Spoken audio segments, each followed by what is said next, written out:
Here we are today with Mac and his 2019 BMW M5 Comp. Yes, sir. And this thing is insane. And we're going to talk about how insane it is today. I started working at BMW 4 or 5 years ago and always wanted a car similar to this. And luckily 3 years ago was able to finally get my hands on an M5. So that kind of started the journey for me. It was completely stock when you bought it? Yeah, completely stock. It was a certified pre-owned car, so everything was good with it. Nothing was done. And Eric and I have been car guys forever. Yeah, so, I've known Mac for a very long time. You know, we kind of just started piece by piece doing a few different things. And from experience, we used to always do cosmetic, so I kind of started doing a little bit more engine performance stuff right off the bat, rather than going with all the stuff that looks good, which, you know, I'll show and explain a few things first. But how many miles were on it when you bought it? Yeah, when I bought it, it had 30. Okay. Now I've driven the crap out of it and I have 57,000. Okay. Thing still runs cherry.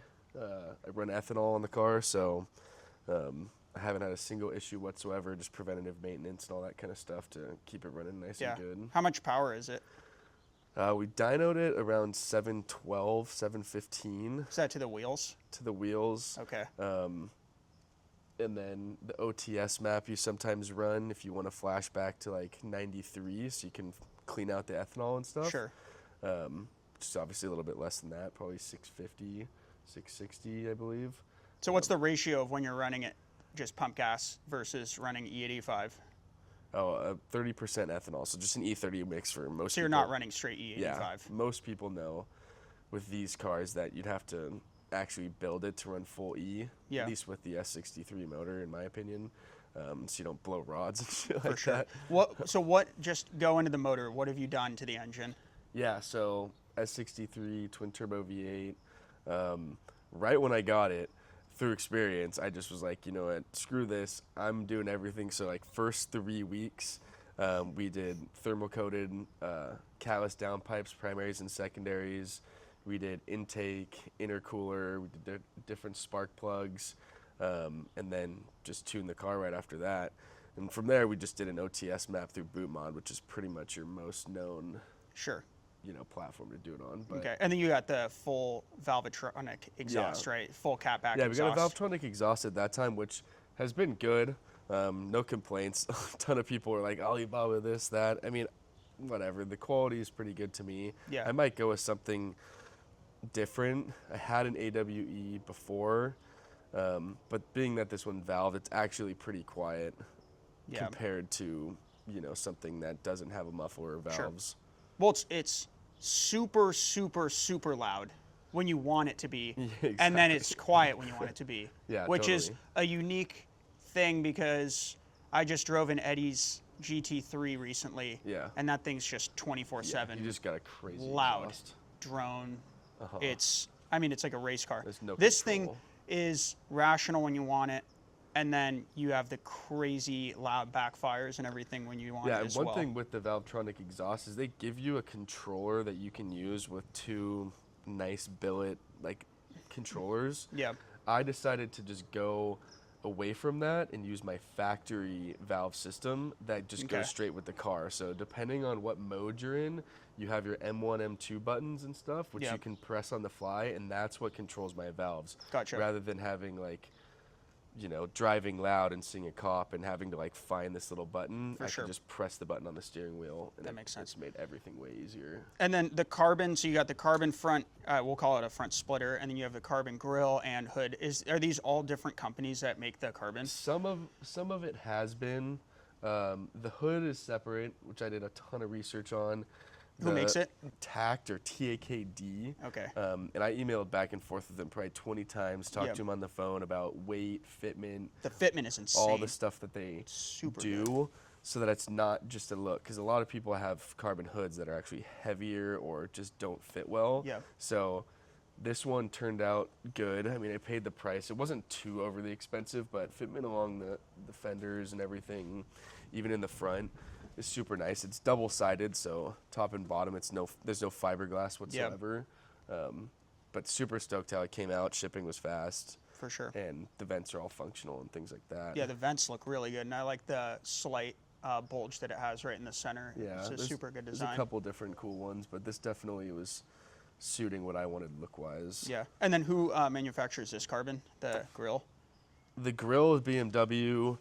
These little inlet kind of things down here are from BMW that came on the car, actually. I do remember that, yeah. Which you can get a lot of these things factory installed. That just so happened to be there. Yeah. Grill I did myself.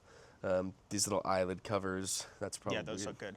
And then you have the yellow daytime running LEDs. Yeah, we did the yellow DRLs, which at the time was like the very beginning, right when the CS came out, so we was kind of doing it.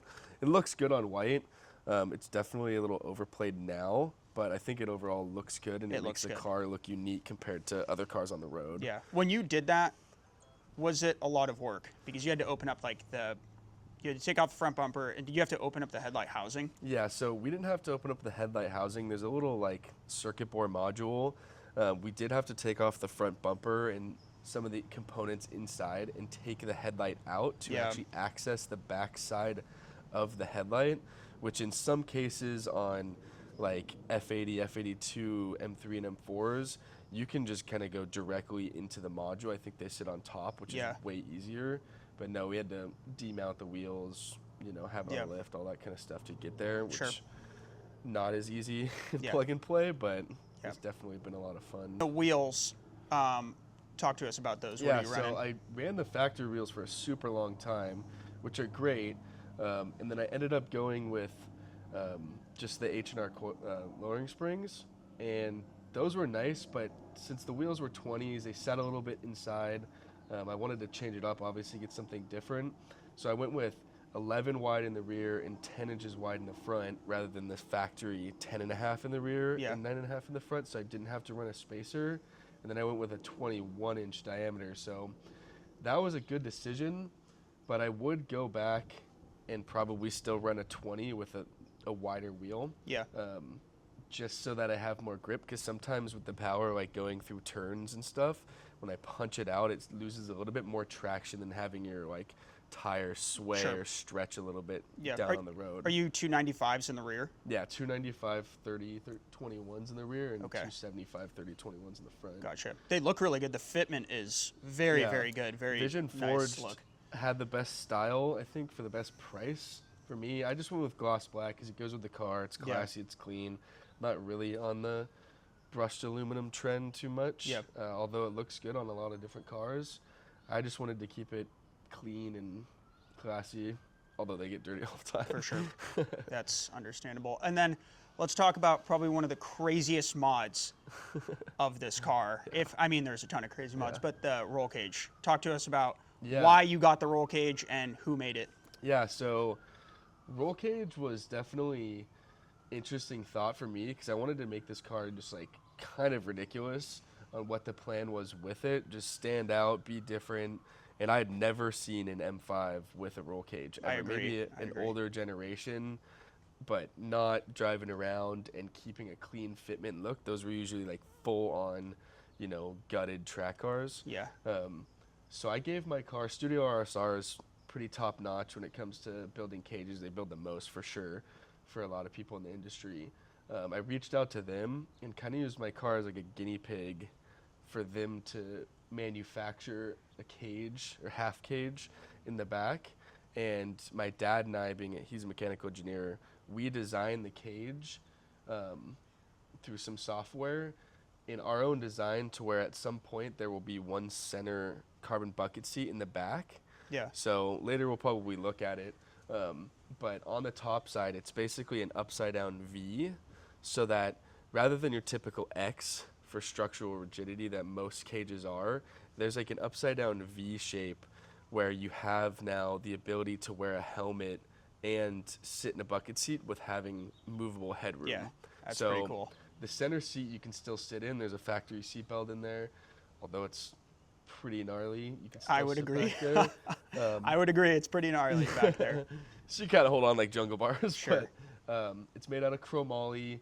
I just went with white because it matched the car. I think it looks the best. And then put a bunch of mounts and stuff all over it. But it's removable. It takes like 10, 15 minutes. So for everybody who is like, why the hell are you going to put a roll cage in an M5? If I wanted to go on a trip or something, it'll take me 10, 15 minutes. I could take the cage out, and then you have a full functioning back seat. Sure. So full interior, it's not gutted, everything's there. Yeah, the seats are there. So seats and everything fit, so I could just take that out.